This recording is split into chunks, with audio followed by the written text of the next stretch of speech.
ದೇಶ ಬಗ್ಗೆ ಮಾತಾಡಕ್ಕಾಗಿಲ್ಲ ಮತ್ಗಳು ಇಷ್ಟುದ್ದ ನಮ್ಮನ್ನ ಒಳಮಾದಿ ನನ್ನ ಮಕ್ಕಳ ನಿಮ್ ಕಷ್ಟಕ್ಕೆ ಹೋಗ್ಬೇಕಿದೆ ನಾವು ಒಳಮಾದಿ ನನ್ನ ಮಕ್ಕಳು ಅಂದ್ಬಿಟ್ಟು ಎಲ್ಲಾರನ್ನು ಹೊಡೆದಾಕೊಂಡು ನನ್ನ ಮಗ ಮೇಲೆ ಗಾಡಿ ಬಿಟ್ಬಿಟ್ಟಿದ್ರು. ನನ್ನ ಮಗ ಸತ್ತೋಗ್ಬಿಡ್ತಿದ್ದ, ನನ್ನ ಮಗ ಹೋಗ್ಬಿಡ್ತಿದ್ದು ನಮ್ಮನೆ ಅದಕ್ಕೆ ಕೂತ್ಬಿಟ್ರು. ಏನ್ ಎಸ್ಕೊಂಡಿದ್ರು? ಮಚ್ಚುಗಳು ಮಚ್ಚುಗಳು ಇಷ್ಟಿರ್ತಿದ್ದವು ಮಚ್ಚುಗಳು 5-6 ಜನ ತಾವು ಮಚ್ಚಿತ್ತು. ನಾವ್ ಹೆಂಗ ಏನು ಎಷ್ಟು ಜನ ಇದ್ರು? ಅಲ್ಲ ಒಂದು 30 ಜನಕ್ಕೆ ಮೇಲೆ ಇದ್ರಿ ಇದ್ರಿ ಸ್ವಾಮಿ. ಇದ್ರ ಹಿಂದೆ ಏನೋ ಕಂಪ್ಲೇಂಟ್ ಏನೋ ಕೊಟ್ಟಿದ್ರಾ? ಅವ್ರ ಮೇಲೆ? ಯಾರ ಮೇಲೆ? ಅದೇ ಅವರು ಸಂಬಂಧಪಟ್ಟ ಯಾರು ಇವಾಗ ಕೊಡ್ಸವ್ರ ಅವ್ರ ಮೇಲೆ ಹೊಡೆದ ಮುಂದೆ ಕೊಟ್ಟಿದ್ವಿ, ಇಲ್ಲಿ ಕೊಟ್ಟಿದ್ವಿ, ಎತ್ತೇ ಇಲ್ಲ ಅವರು. ಇವ್ರೇನು ಮಾಡಿಲ್ಲ ಏನು ಮಾಡಿಲ್ಲ ಸ್ವಾಮಿ. ಯಾರು ಓಡಿಸಿರ್ಬೋದು ಇದು? ಯಾರು ಓಡಿಸಿರ್ಬೋದು? ಅದೇ ವರುಣ್ ಗೌಡ, ಇವನು ಪ್ರಭು ದಾಸನು, ಇವ್ರ ಮೂವರಿಗೂ ಗೊತ್ತಿದೆ. ಇವ್ರು ಮೂವರು ಮಾಡಿರೋದು? ಇವ್ರು ಮೂವರು ಮಾಡ್ಯವ್ರೆ ಸ್ವಾಮಿ. ಇವಾಗ ನಿಮ್ಮ ಕುಟುಂಬ ಎಲ್ಲಿದ್ದೀರಾ? ಅಲ್ಲೇ ಇದ್ವಿ, ಈಚೆ ಇದ್ವಿ ಸ್ವಾಮಿ. ನೋಡ್ಕೊ ಬಂದ್ರೆ ಹೋಗಿ ಅಲ್ಲಿ ಎಲ್ಲಾರು ಇದ್ದಾರೆ, ಅಲ್ಲೇ ನೋಡ್ಕೊ ಬಂದ್ರು ಸ್ವಾಮಿ. ಇವಾಗ ಪೊಲೀಸ್ ಅವ್ರೇನಂದ್ರು? ಪೊಲೀಸವ್ರು ನಾವಿದ್ದು ಅವ್ರನ್ನೇ ಹೊಡಿಯಕ್ ಹೋಗ್ಬಿಟ್ರು. ಪೊಲೀಸವ್ರನ್ನೇ ಹೊಡಿಯಕ್ ಹೋಗ್ಬಿಟ್ರು. ಸ್ವಾಮಿ ಪೊಲೀಸವ್ರನ್ನ ಹೊಡಿಯಕ್ ನನ್ನ ಮಗನೂ ಬರ್ಲಿ ಹೇಳ್ತೀನಿ. ಆಗದು ಬೈ ತೆಗಿಯಕ್ ಆಗದು, ಉಸಿರಾಡಕ್ ಆಗದು. ನಾನು ಅದಕ್ಕೆ ಗೊತ್ತಬಿಟ್ಟು. ಎಷ್ಟು ವರ್ಷದಿಂದ ಇದ್ರಲ್ಲಿ? 46 ವರ್ಷ, 45 ವರ್ಷಕ್ಕೆ ಎಲ್ಲಾರು ಕೊಟ್ಟರು. ಯಾರ ಹತ್ರ ನೀವು ಕೆಲಸ ಮಾಡ್ತಿದ್ದೀರಾ? ಶ್ರೀನಿವಾಸ್ ಹತ್ರ, ಶ್ರೀನಿವಾಸ್ ಮಗನ ಹತ್ರ. ಶ್ರೀನಿವಾಸ್ ಮಗ ವರುಣ್ ಗೌಡ, ಸೊನಾಲಿ ಅವ್ರ ಹತ್ರನೇ ಕೆಲಸ ಮಾಡುದು. ಬೆಳಿಗ್ಗೆ ನೋಡ್ಕೊಂಡು ನಕ್ಕೊಂಡು ಹೋದ್ನಂತ. ಇವ್ರು ಮೂವರು ಮಾಡಿಸ್ಬಿಟ್ಟವ್ರೆ ಸ್ವಾಮಿ, ಇವ್ರು ಮೂವರು ಮಾಡಿಸೋರು. ಆನೇಕಲ್ ಮತ್ತು ಬೆಂಗಳೂರು ದಕ್ಷಿಣ ತಾಲೂಕುಗಳಲ್ಲಿ ದಲಿತರ ಮೇಲೆ ದಬ್ಬಾಳಿಕೆ ಯಾಕಿದೆ ಅಂತ ಹೇಳಿದ್ರೆ, ಆನೇಕಲ್ ಮತ್ತು ಬೆಂಗಳೂರು ದಕ್ಷಿಣ ತಾಲೂಕುಗಳಲ್ಲಿ ದಲಿತರ ಮೇಲೆ ದಬ್ಬಾಳಿಕೆ ಯಾಕಿದೆ ಅಂತ ಹೇಳಿದ್ರೆ, ಕಾನೂನು ಯಾರ ಕೈಯಲ್ಲಿ ಕೊಡ್ತಾರೆ, ಕಾನೂನು ಸಚಿವರು ಯಾರಾಗಿರ್ತಾರೆ ಅನ್ನೋದು ತುಂಬಾ ಮುಖ್ಯವಾದದ್ದು. ನಾವು ಅಧಿಕಾರ ಸ್ವೀಕರಿಸಿದ ತಕ್ಷಣ ನಾವು ದಲಿತರು ಉದ್ಧಾರ ಆಗ್ತೀವಿ, ಕಾನೂನು ಇಂಪ್ಲಿಮೆಂಟ್ ಆಗುತ್ತೆ ಅಂತ ನಂಬಲ್ಲ. ಆ ಕಾನೂನು ಸಚಿವರಾಗಿ ಅವ್ರೇನು ಸ್ವೀಕಾರ ಮಾಡಿದ್ದಾರೆ ಆದಾಗ ಖಂಡಿಸ್ಬೇಕು, ಕೂಡಲೇ ಹೋಗಿ ಸ್ಪಂದಿಸ್ಬೇಕು. ಅದು ಅವರಲ್ಲಿಲ್ಲ. ಯಾಕಂತ ಹೇಳಿದ್ರೆ ಇಲ್ಲಿರೋಂಥ ಬಲಾಢ್ಯರು ಅವರ ಪಕ್ಷದ ನಾಯಕರುಗಳೇ ಆಗಿರೋದ್ರಿಂದ ನಮಗೆ ನ್ಯಾಯದ ಬಗ್ಗೆ, ಅನ್ಯಾಯದ ಬಗ್ಗೆ ಬಹಳ ಕಾಳಜಿ ಇದೆ. ಅದೇ ನ್ಯಾಯನ ಕೋರಿ ನಾವು ಅಲ್ಲಿ ಹೋಗ್ತಾ ಇದೀವಿ ಅಂತ ಹೇಳಿದ್ರೆ ಅವ್ರ ಮೇಲೆ ಅನುಮಾನ ಬರುತ್ತೆ. ಯಾಕೆ ಅಂತ ಹೇಳಿದ್ರೆ ಪ್ರಭಾವಿಗಳು ಈ ಕ್ಷೇತ್ರದಲ್ಲಿ ಇರೋದ್ರಿಂದ, ಪ್ರಭಾವಿಗಳ ಒಂದು ಕೈ ಹಿಡಿತದಲ್ಲಿ ಇಲಾಖೆ ಇರೋದ್ರಿಂದ ಈ ರೀತಿ ಘಟನೆಗಳು ನಿರಂತರವಾಗಿ ನಡೀತಾನೆ ಇರುತ್ತೆ. ಈಗ ಉದಾಹರಣೆಗೆ ಇಷ್ಟೆಲ್ಲ ಆಗಿ ರಾತ್ರಿನಿಗೆ ಅಟ್ರಾಸಿಟಿ ಕಾಯ್ದೆ ಏನ್ ಹೇಳ್ತಾ ಇದೆ, ಈಗ ಸುಪ್ರೀಂ ಕೋರ್ಟ್ ಅವ್ರು ಕೂಡ ಹೇಳಿದ್ದು ಅದೇ ಅಲ್ವಾ. ಯಾವುದೇ ಒಂದು ಕಂಪ್ಲೇಂಟ್ ಬಂದಿದ್ದ ತಕ್ಷಣ ಕೂಡಲೇ ಅವ್ರನ್ನ ಬಂಧಿಸಿ ಆಮೇಲೆ ತನಿಖೆ ಮಾಡಿ ಅಂತ ಹೇಳಿದ್ರು. ಇವ್ರು ಮಾಡ್ತಾ ಇಲ್ಲ. ಈಗ ನಾವೆಲ್ಲ ಇಷ್ಟು ಜನ ರಾತ್ರಿ 3:30 ಗಂಟೆವರೆಗೂ ಕಾದು ಎಲ್ಲಾ ರೀತಿ ನಾವು ಕೆಲಸ ಮಾಡಿ ಈಗಲೂ ಬಂದು ಮಾಜೂರು ಮಾಡೋಗಿ ಈಗ ಯಾರನ್ನೋ ಒಬ್ಬರನ್ನ ಕಳಿಸಿ ಬಂಧಿಸುವಂತ ಕೆಲಸ ಮಾಡ್ತಾ ಇದಾರೆ. ಆದಷ್ಟು ಬೇಗ ದಲಿತರು ಎಚ್ಚೆತ್ಕೊಳ್ಬೇಕು. ಈ ದೇಶದ ಬಹುಜನರು ಬಡವರು ಎಚ್ಚೆತ್ಕೊಂಡು ಕಾನೂನನ್ನ ಪಡಿಯೋದಲ್ಲ, ನಾವು ಕೇಳಬೇಕು. ಕಾನೂನು ಅನ್ನೋದು ನಾವು ಹಕ್ಕು. ಅದನ್ನ ಈ ರೀತಿ ಮಾಡಿ ಅಂತ ಕೇಳೋದನ್ನ ನಾವು ಕಲಿಬೇಕು ಅಂತ ಕೇಳ್ಕೊಳ್ತೀನಿ. ಅದು ಇಲಾಖೆಯವರು ಕೊಡೋದ್ರ ಮುಖಾಂತರವಾಗಿ ನಾವು ಕೊಡಿಸ್ಕೊಳ್ಬೇಕು ಅನ್ನೋದು ನನ್ನ ಅಭಿಪ್ರಾಯ. ಮೊದಲಿಗೆ ನಾನು ಇಲ್ಲಿ ನಡೆದಂತ ನನ್ನ ಸಮುದಾಯದ ಮೇಲೆ ನಡೆದಿರುವಂತ ಘಟನೆಯನ್ನ ತೀವ್ರವಾಗಿ ಉಗ್ರವಾಗಿ ಖಂಡಿಸ್ತೀನಿ.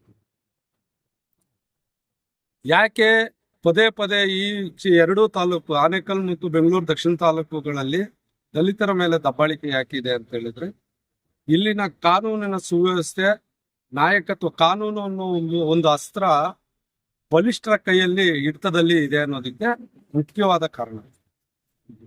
ಯಾಕೆ ನಾವಂತ ಹೇಳಿದ್ರೆ ನಾವು ಇಲ್ಲಿರುವಂತ ನಾಯಕತ್ವನ ಹಂಚ್ಕೊಂಡ್ಬಿಟ್ಟಿದ್ದೀವಿ. ನಾಯಕತ್ವದ ಒಗ್ಗಟ್ಟಿಗೆ ಏನಿದೆ ಅದಿಲ್ಲ. ಆದ್ರಿಂದ ಈ ಮುಂದಿನ ದಿನದಲ್ಲಿ ಈಗ ಆಗೋದು ಬೇಡ.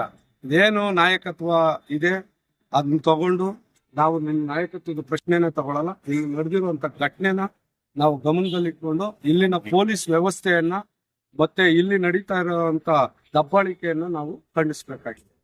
ಮೊದಲಿಗೆ ನಮ್ಮ ಈ ಒಂದು ಸಮುದಾಯಕ್ಕೆ, ಈ ಒಂದು ಕುಟುಂಬಕ್ಕೆ ಅನ್ಯಾಯ ಆಗಿರೋದನ್ನ ಸರಿಪಡಿಸುವಂತ ಕೆಲಸ ಆಗ್ಬೇಕು. ಇಲ್ಲಿರುವಂತ ಏನು ಈ ಭೂಮಿ ಮಾಫಿಯಾದಲ್ಲಿ ಈ ಜಮೀನಿನ ಮಾಲೀಕರಾದಂತ ಶ್ರೀನಿವಾಸ್ ಅವರ ಮಗ ಏನಿದ್ದಾರೆ ವರುಣ್ ಗೌಡ ಮತ್ತೆ ಅರ್ಪಿತಾ ಗೌಡ ಅವರು ಕುಟುಂಬ, ಮತ್ತೆ ಜಿ.ಕೆ. ರವಿ ಅವರ ತಮ್ಮ ಪ್ರಭು, ಮತ್ತೆ ಇನ್ನಿತರು ದಲಿತ ನಾಯಕರು ಏನ್ ನಮ್ ದುರ್ದೈವ ಏನಂತ ಹೇಳಿದ್ರೆ ಇಲ್ಲಿರೋಂತ ಒಂದು ನಮ್ಮ ಸಮುದಾಯನ ತುಳಿಯೋದಿಕ್ಕೆ ನಮ್ಮ ದಲಿತರನ್ನೇ ಬಳಸ್ಕೊಂಡಿರೋದು ಬಹಳ ದೊಡ್ಡ ದುರ್ದೈವ ಅಂತ ನಾನು ಹೇಳಕ್ ಇಷ್ಟಪಡ್ತೀನಿ. ಆದ್ರಿಂದ ಯಾವುದೇ ಕಾರಣಕ್ಕೂ ನಮ್ಮ ಈ ಕುಟುಂಬನ ಬೀದಿಗೆ ತೊಳೋದಿಕ್ಕೆ ನಾವು ಬಿಡೋದಿಲ್ಲ. ಇಲ್ಲಿರೋಂತ ಪೊಲೀಸ್ ಇಲಾಖೆ ಎಚ್ಚೆತ್ಕೊಳ್ಬೇಕು. ಇಲ್ಲಿರೋಂತ ನಮ್ಮ ಎದುರಾಳಿಗಳು ಅಂತ ನಮ್ಮ ವಿರುದ್ಧ ಷಡ್ಯಂತ್ರ ನಡೆಸ್ತಾ ಇರೋರಂತವ್ರು ಎಚ್ಚೆತ್ಕೊಳ್ಬೇಕು. ನಾವು ಕೇಳ್ತಾ ಇರೋದು ಹಿಂದೆ ಅವ್ರು ಯಾವುದೇ ರೀತಿ ನಿಮ್ಮ ಹತ್ರ ಹಣಕಾಸಿನ ವ್ಯವಸ್ಥೆ ಆಗ್ಲಿ ಕೇಳಿರ, ಅವ್ರಿಗೆ ಒಂದು ಸೂರು ಕೇಳ್ತಾ ಇರೋದು. ಈ ಭಾಗದಲ್ಲಿ 40 ವರ್ಷ ಜೀತ ಪದ್ಧತಿಯಲ್ಲಿ ಅವ್ರು ಕೆಲಸ ಮಾಡಿರೋದು. ಇರೋ ಲೆಕ್ಕದಲ್ಲಿ ಅವ್ರನ್ನ ಇಷ್ಟೊಂದು ಯಾವಾಗಲೂ ಜೀತ ಪದ್ಧತಿ ಅಡಿಯಲ್ಲಿ ಅವ್ರನ್ನ ಅರೆಸ್ಟ್ ಮಾಡ್ಬೇಕಾಗಿತ್ತು. ಆದ್ರೂ ಒಂದು ಮಾನವೀಯತೆಯಿಂದ ಅವರು ಎಲ್ಲಾ ಕುಟುಂಬದಸ್ಥರು, ಅವ್ರ ಅಪ್ಪ, ಅವ್ರ ಮಕ್ಕಳು ಮತ್ತೆ ಮೊಮ್ಮಕ್ಕಳು, ಅವ್ರಿಗೆ ಮಕ್ಕಳು ಕೂಡ ಇಲ್ಲೇ ಆಗಿರುವಂತ ಸಮುದಾಯದಲ್ಲಿ ಇದ್ದಾರೆ. ಮೊದಲು ಅಲ್ಲಿದ್ದಂತ ಮನೆಯನ್ನ ಗೇಟ್ ಪಕ್ಕದಲ್ಲಿ ಇದ್ದಂಥದನ್ನ ಇಲ್ಲೇ ಅವರೇ ತಂದು ಕಟ್ಟಿಸಿ ನಿಮ್ಗೆ ಇಲ್ಲೊಂದು ಮನೆ ಕಟ್ಸ್ಕೊಡ್ತೀವಿ ಅಂತೇಳಿ ಆಶ್ವಾಸನೆಯನ್ನ ಕೊಟ್ಟು ನೀವು ಅವ್ರಿಗೆ ಈ ರೀತಿ ದೌರ್ಜನ್ಯ ಮಾಡ್ತೀರಾ. ಮತ್ತೆ ಇನ್ನೊಂದು ದುರಂತ ಘಟನೆ ನಡೆದಿದೆ ಏನಂದ್ರೆ, ಈಗಾಗಲೇ ಆಗಸ್ಟ್ 21ನೇ ತಾರೀಕು 2024 ಅವ್ರ ವಿರುದ್ಧ ಇದೇ ವರುಣ್ ಗೌಡ ಮತ್ತೆ ಇನ್ನಿತರ ಅವರ ಕುಟುಂಬಸ್ಥರ ವಿರುದ್ಧ ಒಂದು ಅಟ್ರಾಸಿಟಿ ಕೇಸು ದಾಖಲಾಗುತ್ತೆ. ಆವತ್ತೇ ಈ ಪೊಲೀಸ್ ವ್ಯವಸ್ಥೆ ನ್ಯಾಯವಾಗಿ ಕೆಲಸ ಮಾಡಿ ಅವ್ರಿಗೆ ನ್ಯಾಯ ಕೊಡಿಸಿದ್ರೆ ಇವತ್ತು ಇಂಥ ಒಂದು ಘಟನೆ ನಡೀತಾ ಇರ್ಲಿಲ್ಲ ಅಂತೇಳಿ ನಾನು ಗೌರವವಾಗಿ ಇಲಾಖೆಯನ್ನ ನಾನು ಪ್ರಶ್ನೆ ಮಾಡ್ತಾ ಇದ್ದೀನಿ. ಆವತ್ತು ಅವರು ಕಾನೂನಿನ ಅಡಿಯಲ್ಲಿ ಅವ್ರನ್ನ ಬಂಧಿಸಿ ನ್ಯಾಯ ಕೊಡಿಸ್ಬೇಕಾಗಿತ್ತು, ಕೊಡಿಸ್ಲಿ. ಇವತ್ತು ನಮ್ಮೆಲ್ಲಾ ನಾಯಕರದು ಒಂದೇ ಒಗ್ಗಟ್ಟಿನ ಒಂದೇ ಒಂದು ಬೇಡಿಕೆ, ಅವ್ರಿಗೆ ಮನೆ ಹಾಕ್ಬೇಕು, ಅವ್ರಿಗೆ ಒಳ್ಳೆ ನೆರಳಾಗ್ಬೇಕು. ಅವ್ರಿಗೆ ನೆರಳಾಗೋವರೆಗೂ ಯಾವುದೇ ಕಾರಣಕ್ಕೂ ನಾವು ಈ ಜಾಗ ಬಿಟ್ಟು ಕದಲೋದಿಲ್ಲ. ಈಗಾಗಲೇ ಯಾರ್ಯಾರ ಮೇಲೆ ಈಗ ACP ಸಾಹೇಬ್ರು ಮತ್ತೆ ಸರ್ಕಲ್ ಇನ್ಸ್ಪೆಕ್ಟರ್ ಸತೀಶ್ ಸರ್ ಎಲ್ಲರೂ ಬಂದೋಗಿದ್ದಾರೆ. ಅವ್ರು ಬಂದು ಮಾಜೂರು ಮಾಡಿದ್ದಾರೆ. ಈ ಕೂಡಲೇ ಅವ್ರನ್ನ ಬಂಧಿಸ್ಬೇಕು. ಕಾನೂನು ಅಡಿಯಲ್ಲಿ ಅವ್ರನ್ನ ಬಂಧಿಸಿ ಅವ್ರಿಗೆ ಶಿಕ್ಷೆಗೊಳಪಡಿಸಿ ತದನಂತರದಲ್ಲಿ ಅವ್ರಿಗೆ ಇಲ್ಲಿ ಒಂದು ಸೂರನ್ನು ಕಲ್ಪಿಸ್ಕೊಡ್ಬೇಕು ಅಂತ ನಾ ಕೇಳ್ಬೋದು. ನ್ಯಾಯವಾಗಿ ಸಿಗ್ಲಿಲ್ಲ ಅಂತ ಹೇಳಿದ್ರೆ ಇಡೀ ಕುಟುಂಬನ ಇಲ್ಲೇ ನಿಂತು ನಾವೇ ಅವ್ರಿಗೆ ನ್ಯಾಯ ಕೊಡಿಸೋ ರೀತಿಯಲ್ಲಿ ಸಡ್ಡ ಇಲ್ಲಾಂದ್ರೆ ಮನೆ ಕಟ್ಟಿಸಿ ಮಾಡೋದಿಕ್ಕೆ ಎಲ್ಲ ತಯಾರಿ ಮಾಡಿಕೊಂಡು ನಾವು ನಿರಂತರವಾಗಿ ಅವ್ರ ವಿರುದ್ಧ ಹೋರಾಟಗಳನ್ನು ಮಾಡ್ತಾನೆ ಇರ್ತೀವಿ. ಅದಕ್ಕೆಲ್ಲಾ ನಾಯಕರ ಸಮ್ಮುಖದಲ್ಲಿ ನಾವು ಅವ್ರಿಗೆ ನ್ಯಾಯ ಸಿಗೋವರೆಗೂ ಹೋಗೋದಿಲ್ಲ. ಈಗಾಗಲೇ ಸುಮಾರು ನಾಯಕರುಗಳು ಗಮನಕ್ಕೆ ಹೋಗಿದೆ, ಅವ್ರಿಗೆ ಕೇಳ್ತಾ ಇದ್ದಾರೆ. ನಾವು ಅವರೆಲ್ಲ ಕೇಳೋದೆಲ್ಲ ಒಂದೇ, ನೀವು ಸಮುದಾಯದ ಪರ ಇರೋವಂಥವ್ರಾದ್ರೆ, ನೀವು ಪಕ್ಷದ ವಿರೋಧಿಗಳು ಕೆಲಸ ಮಾಡೋದೇ ಆಗದೆ ಇದ್ರೆ, ನೀವು ಸಮುದಾಯ ಯಾವುದೇ ಸಮುದಾಯ ಅವ್ರು ಬಡವರಾಗಿದ್ದಾಗ ಅವ್ರಿಗೆ ಸ್ಪಂದಿಸೋದು ನಮ್ಮ ಕರ್ತವ್ಯ, ಬೆದರಿಸೋದು ನಮ್ಮ ಕರ್ತವ್ಯ ಅಲ್ಲ. ನಾವು ಸ್ಪಂದಿಸಿ ಅವ್ರಿಗೆ ನ್ಯಾಯ ಕೊಡಿಸುವಂತ ಕರ್ತವ್ಯ ನಾವು ಮಾಡಬೇಕು. ಅದ್ರ ಪರವಾಗಿ ನಾವೆಲ್ಲರೂ ಇವ್ರ ಜೊತೆಲಿ ಇರ್ತೀವಿ. ನ್ಯಾಯ ಸಿಗೋವರೆಗೂ ಇದನ್ನ ಬಿಡೋದಿಲ್ಲ. ಅದು ಯಾವುದೇ ರೀತಿಯಾದ ಹೋರಾಟ ಮಾಡೇ ಮಾಡಿ. ತಮ್ಮ ಹೆಸರು ಸರ್ ಓ ಕುಮಾರ್ ಅಂತ ಹೇಳಿ, ಪ್ರಜಾನಾಡು ಕ್ರಾಂತಿ ಸೇನೆ ರಾಜ್ಯ ಪ್ರಧಾನ ಕಾರ್ಯದರ್ಶಿ. ಈ ವಿಚಾರವಾಗಿ ಮಾತಾಡೋದಾದ್ರೆ, ಭಾರತ ದೇಶಕ್ಕೆ ನಮಗೆ ಸ್ವಾತಂತ್ರ್ಯ ಬಂದು 75 ವರ್ಷ ಆದ್ರೂ ಕೂಡ ಇನ್ನೂ ಕೂಡ ಈ ದಲಿತರು ಯಾವ ಸ್ವಾತಂತ್ರ್ಯ ಬಿಫೋರ್ ಯಾವ ರೀತಿ ಬದುಕ್ತಿದ್ರು ಅದೇ ಪರಿಸ್ಥಿತಿಲಿ ಕೂಡ ಇದ್ದೇವೆ ನಾವು. ಅದು ಉಳಿಮಾವ್ ಸ್ಟೇಷನ್ ಇರ್ಬೋದು, ಬೆಂಗಳೂರು ಇರ್ಬೋದು, ರಾಜ್ಯ ಇರ್ಬೋದು, ಅದೆಲ್ಲ ಮುಖ್ಯ ಬರಲ್ಲ. ಯಾಕೆ ಅಂತ ಹೇಳಿದ್ರೆ, ನೀವು ಯಾವುದೇ ಗ್ರಾಮೀಣ ಪ್ರದೇಶ ತಗೊಳ್ಳಿ, ಅಲ್ಲಿ ನಡೆಯುವಂತ ಅಟ್ರಾಸಿಟೀಸು ಬೆಂಗಳೂರಲ್ಲೂ ಕೂಡ ನಡೀತದೆ. ನಾವ್ ಅನ್ಕೊಳ್ತೀವಿ ಏನು ಬೆಂಗಳೂರಲ್ಲಿ ಯಾವುದೇ ಕಾರಣಕ್ಕೂ ಅಟ್ರಾಸಿಟೀಸ್ ಆಗಲ್ಲ ಅಂತ. ಆದ್ರೆ ವೈಪರೀತ್ಯ ರೀತಿಯಿಂದ ಏನಾಗ್ತದೆ, ಅಟ್ರಾಸಿಟಿ ಸ್ವರೂಪಗಳು ಬದಲಾವಣೆ ಆಗ್ತಾ ಹೋಗ್ತವೆ. ಏನು ಈಗ ಎಕ್ಸಾಂಪಲ್ಗೆ ಊರುಗಳಲ್ಲಿ ಏನಾಗ್ತದೆ, ನೀರು ಕೊಡಲ್ಲ, ದೇವಸ್ಥಾನಕ್ಕೆ ಸೇರಲ್ಲ ಅಟ್ರಾಸಿಟೀಸ್ ಆದ್ರೆ, ಬೆಂಗಳೂರಲ್ಲಿ ಮಾಫಿಯಾನಿಟ್ಟು ಅಡ್ಡ ಇಟ್ಟುಕೊಂಡು ದಲಿತರನ್ನ ಹೀನಾಮಯನಾಗಿ ಅವರನ್ನ ತೊಳಸುವಂತ ಕೆಲಸ, ಹೆಣ್ಣು ಮಕ್ಕಳ ಮೇಲೆ ದೌರ್ಜನ್ಯ ಮಾಡುವಂಥದ್ದು, ಮಕ್ಕಳನ್ನ ಬೀದಿಗೆ ಹಾಕುವಂಥದ್ದು, ಈ ರೀತಿಯಾಗಿ ದೌರ್ಜನ್ಯದ ಸ್ವರೂಪಗಳು ಬದಲಾವಣೆ ಆಗ್ತದೆ. 75 ವರ್ಷಗಳಾದ್ರೂ ಕೂಡ ಬಾಬಾ ಸಾಹೇಬರು ಕೊಟ್ಟ ಸಂವಿಧಾನದ ಮುಖಾಂತರ ನಾವು ಯಾವುದೇ ಕಾರಣಕ್ಕೂ ಕೂಡ ಯಾವುದೇ ರೀತಿಯಾದ ಅಭಿವೃದ್ಧಿ ಕಾಣಿಸ್ತಲ್ಲ. ನಮ್ಮ ಪರಿಸ್ಥಿತಿ ನಾವು ಹಾಗೇ ಇದ್ದೀವಿ. ನಮ್ಮೇನು ಜೀವನ ಶೈಲಿ ಬದಲಾವಣೆ ಆಗಿರ್ಬೋದು, ಆದ್ರೆ ಸಾಮಾಜಿಕವಾಗಿ ಮತ್ತೆ ಆರ್ಥಿಕವಾಗಿ ಅದೇ ಪರಿಸ್ಥಿತಿಯಲ್ಲಿದ್ದೀವಿ. ಅದೇ ರೀತಿಯಾದ ಜೀತದಾಳು ಪದ್ಧತಿಯಲ್ಲೇ ಕೆಲಸ ಮಾಡ್ತಾ ಇದ್ದೀವಿ.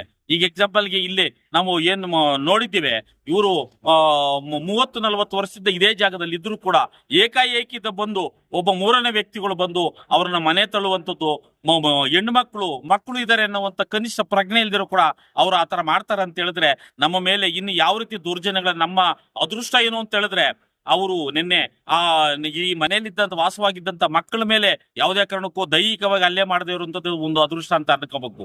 ಯಾಕೆ ಅಂತ ಹೇಳಿದ್ರೆ, ಅಷ್ಟೊತ್ತಿಗೆ ಪೊಲೀಸರು ಬಂದಿದ್ರಿಂದ ಅವ್ರು ಉಳಿತು. ಇಲ್ಲ ಅಂತ ಹೇಳಿದ್ರೆ ಈಗಾಗ್ಲೇ ನನಗೆ ಗೊತ್ತಿರಂಗೆ 1-2-3 ಹೆಣಗಳು ಇಲ್ಲಿ ಬಿದ್ದೋಗಿರೋದು. ಅಂದ್ರೆ ಆ ರೀತಿಯಾದಂತ ದೌರ್ಜನ್ಯದ ಮಟ್ಟ ಬೆಂಗಳೂರಲ್ಲಿ ನಡೀತಾ ಇರುವಂತದ್ದು. ಅದಕ್ಕೆ ಮೂಲ ಕಾರಣ ಮಾಫಿಯಾ ಅನ್ನೋದೇ ದೊಡ್ಡ ಅಪವಾದ ಇರುವಂತದ್ದು.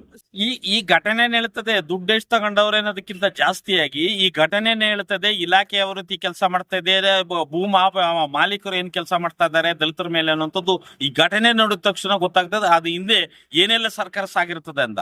ಅದ್ರ ಘಟನೆ ಯಾವಾಗ ನಡೀತದೆ? ಶನಿವಾರ ನೈಟ್ ನಡೀತದೆ. ಅಂದ್ರೆ ಅರ್ಥ ಏನು?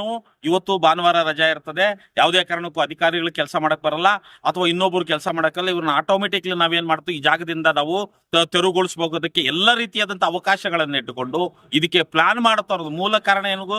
ಕೃತ್ಯ ಮಾಡೋದಕ್ಕಿಂತ ಮೊದಲಾಗಿ ಕೃತ್ಯಕ್ಕೆ ಪ್ರೇರೇಪಣೆ ಕೊಟ್ಟಂತ ವ್ಯಕ್ತಿಗಳನ್ನ ಆದಷ್ಟು ಬೇಗ ಬಂಧಿಸಬೇಕಾಗ್ತದೆ. ಯಾಕೆಂದ್ರೆ ನಿನ್ನೆ ನೈಟು 10:00 FIR ಆಗಿರುವಂತದ್ದು ಅಟ್ರಾಸಿಟಿ 313C ಅಟ್ರಾಸಿಟಿ ಕೇಸ್ ದಾಖಲೆ ಆಗಿದೆ. ಆದ್ರೆ ಇದುವರೆಗೂ ಕೂಡ ಮೂಲ ಕಾರಣ ಅವ್ರನ್ನ ಬಂಧಿಸುವಂತ ಪ್ರಯತ್ನಗಳನ್ನೇ ಮಾಡಿಲ್ಲ. ಸೆಕ್ಷನ್ 18A ಸೆಕ್ಷನ್ ಏನ್ ಹೇಳುತ್ತೆ? FIR ಆಗಿದ ತಕ್ಷಣ ಇಮಿಡಿಯೇಟ್ಲಿ ನೀವು ಅರೆಸ್ಟ್ ಮಾಡಬೇಕು, ತನಿಖೆ ಆಮೇಲೆ ಮಾಡಿ ಅಂತ ಹೇಳುತ್ತೆ. ಆದ್ರೆ ಯಾವುದೇ ಕಾರಣಕ್ಕೂ ಪೊಲೀಸ್ ಇಲಾಖೆಯಲ್ಲಿ ಇದುವರೆಗೂ ಕೂಡ ಆ ರೀತಿಯಾದಂತ ಕ್ರಮಗಳು ಜರುಗ್ತಾ ಇಲ್ಲ.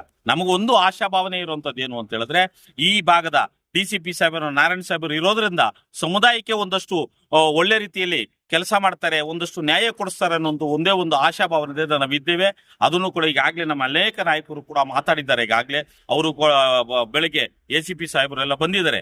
ನಾವು ಕೇಳ್ತಾ ಇರೋದೇನು ಅಂತ ಹೇಳಿದ್ರೆ, ಅವ್ರು 30-40 ವರ್ಷದಿಂದ ಬದುಕದಂತ ಒಬ್ಬ ಜೀತ ಪದ್ಧತಿಯನ್ನ ಮಾಡ್ಕೊಂಡು ಉಳಿಗೆ ಮಾಡ್ಕೊಂಡು ಬಂದಂತ ವ್ಯಕ್ತಿಗೆ ಪರ್ಯಾಯ ವ್ಯವಸ್ಥೆ ಮಾಡಿ. ಅವ್ರೇನು ಇಲ್ಲಿ ನಮ್ಗಿದೇನೆ ಕೊಡಿ, ನಮ್ಗೆ ಇಷ್ಟೇ ಕೊಡಿ ಅಂತ ಮಾತಾಡ್ತಾರೆ. ಅವ್ರ ಜೀವನ ಅವ್ರ ಮಕ್ಕಳು 3 ಜನ ಮಕ್ಕಳು ಕೂಡ ಇದೇ ಜಾಗದಲ್ಲಿ ಹುಟ್ಟಂತವ್ರು. ಆ ತರದ್ದು ಪದ್ಧತಿ ಇದ್ದಂತ ವ್ಯಕ್ತಿನ ಏಕಾಏಕಿ ನೀವು ದೌರ್ಜನ್ಯದ ಮುಖಾಂತರ ನೀವು ಎತ್ತಾಕ್ತೀರಿ ಅಂತ ಹೇಳಿದ್ರೆ, ನಾವು ಯಾವ ರೀತಿಯಾದಂತ ಪರಿಸ್ಥಿತಿ ಮತ್ತೆ ಕಾನೂನು ಸುವ್ಯವಸ್ಥೆ ಈ ಭಾಗದಲ್ಲಿ ಇದೆ ಅನ್ನುವಂತ ಪ್ರಶ್ನೆಯನ್ನ ನಾವು ಇಲಾಖೆಗೆ ಮಾತಾಡ್ಬೇಕಾಗ್ತದೆ.